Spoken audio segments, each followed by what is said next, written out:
Hello everyone, and welcome to GameChronX, your ultimate source for in-depth gaming news and analysis. Today, we're diving into a topic that's been generating huge buzz among PlayStation fans everywhere. Recent surveys have shown that over 70% of PS5 enthusiasts are calling on Sony to license more of its dead franchises. That's right, fans are passionately demanding that the studio open up its vault of dormant IPs and let third-party developers reimagine these beloved classics for a new era. In this comprehensive update, we'll explore every angle of the discussion, from the rich history of these iconic franchises and the modern gaming landscape to the technical, cultural, and financial implications of such a move. Whether you're a longtime PlayStation loyalist or a newcomer curious about the trends shaping the industry, we've got you covered. Sony's journey in the gaming world is filled with innovation and unforgettable titles. Many of these early franchises helped define what it meant to be a PlayStation fan. For years, however, some of these IPs have been quietly shelved, labeled dead, or no longer viable by the company's internal metrics. Yet, the passion of the community tells a different story. Many gamers remember those classic titles with fond nostalgia, and they're eager to see these worlds reawakened with modern technology and fresh creative visions. A recent survey has put a spotlight on this desire. Over 70% of PS5 fans want Sony to license these legacy franchises out to other developers. They believe that by doing so, we could witness a renaissance of innovation, a melding of classic storytelling with cutting-edge graphics, AI, and interactive gameplay. Imagine experiencing the magic of a long-forgotten series, revitalized by creative teams that can infuse it with modern mechanics while still paying homage to its roots. Let's break down the core reasons behind this growing movement. Innovation through collaboration. Licensing these IPs to external developers could bring fresh ideas and creative twists that internal teams might not have the bandwidth or perspective to explore. When passionate indie or mid-tier studios get the chance to work on a franchise, the result can be both unexpected and revolutionary. This collaborative model has worked wonders in other entertainment fields, from film reboots to comic book adaptations. And there's no reason it can't work in gaming, too. Reviving a rich history. Many of these dormant franchises have deep lore and memorable gameplay mechanics that helped shape the early years of PlayStation. Reviving them could not only please longtime fans, but also introduce these storied universes to a new generation of gamers. It's about preserving a cultural heritage and letting classic ideas evolve in today's dynamic digital landscape. Expanding revenue streams. For Sony, licensing could be a smart business move. By sharing development responsibilities with trusted partners, Sony might open up new revenue channels while reducing the financial risk associated with full-scale internal development. This approach could lead to a vibrant ecosystem where multiple titles coexist and benefit from shared technology and marketing resources. Community-driven passion.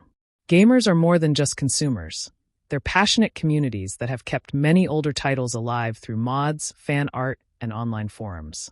Licensing these franchises would formalize that grassroots enthusiasm, potentially resulting in official collaborations that blend fan-driven content with professional development standards. It's a win-win scenario. Creative freedom meets corporate strategy. To truly understand the potential impact of this trend, we need to rewind the clock and revisit the golden era of PlayStation. In the late 1990s and early 2000s, Sony was at the forefront of innovation in gaming. Classic franchises emerged that defined genres and set high standards for storytelling, gameplay, and artistic design.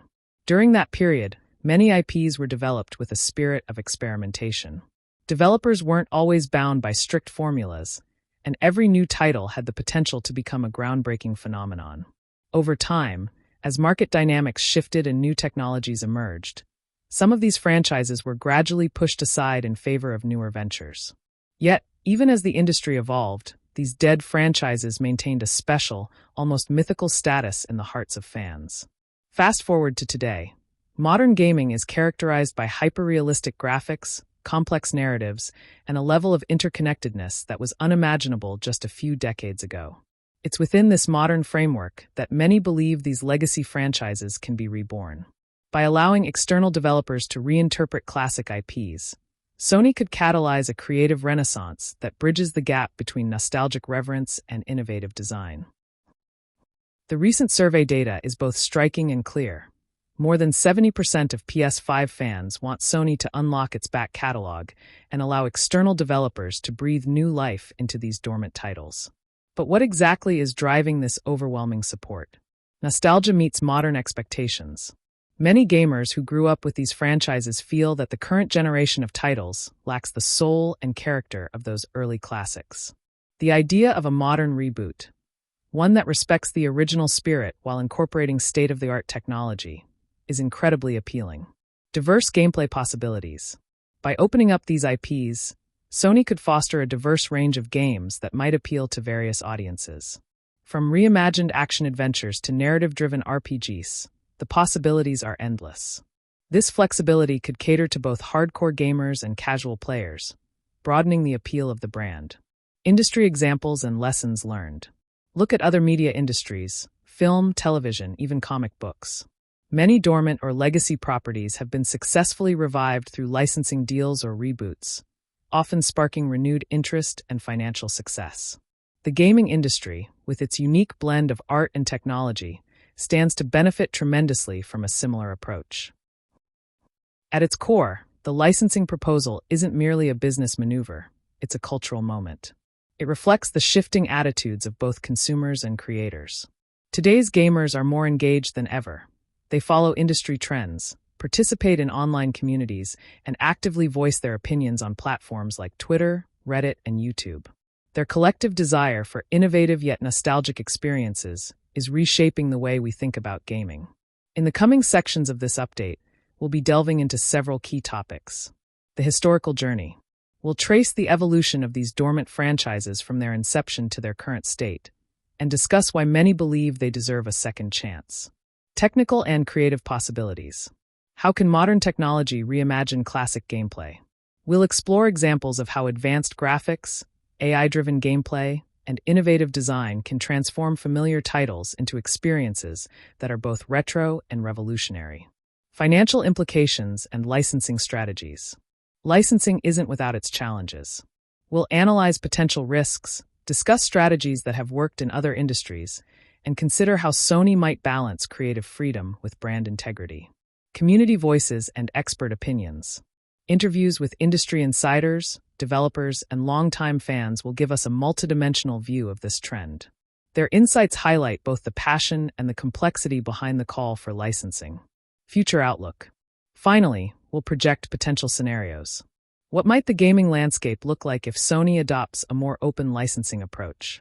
How will competitors react? And what does this mean for the future of the PlayStation brand? Before we move on, let's take a moment to appreciate the significance of this discussion. In an era where video games have become one of the most influential forms of media, the choices made by industry giants like Sony affect millions of fans worldwide. The proposal to license dead franchises isn't just about reviving old titles. It's about harnessing the power of collective creativity and rethinking what it means to build a legacy in modern gaming. In the next part, we'll take a deep dive into the historical evolution of these franchises, review past attempts at revivals, and explore how today's technological advances can bridge the gap between classic gameplay and modern innovation.